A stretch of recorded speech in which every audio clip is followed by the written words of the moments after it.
All right, guys, finished product. Hopefully you can see it in the camera.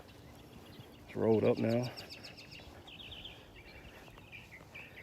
And I think it's looking pretty good.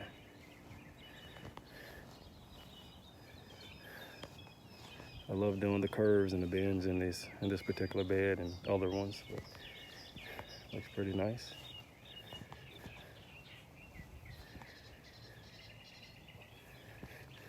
It's completely rolled up and ready to go.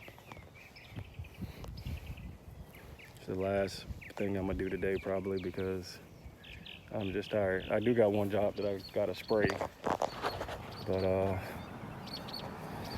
I'm just not really feeling it today.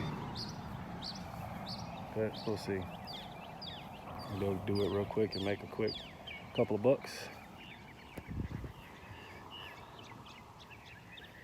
Really wish I could have done the whole thing, but I know they're gonna plant something right there, so it is what it is. But it looks pretty good to me.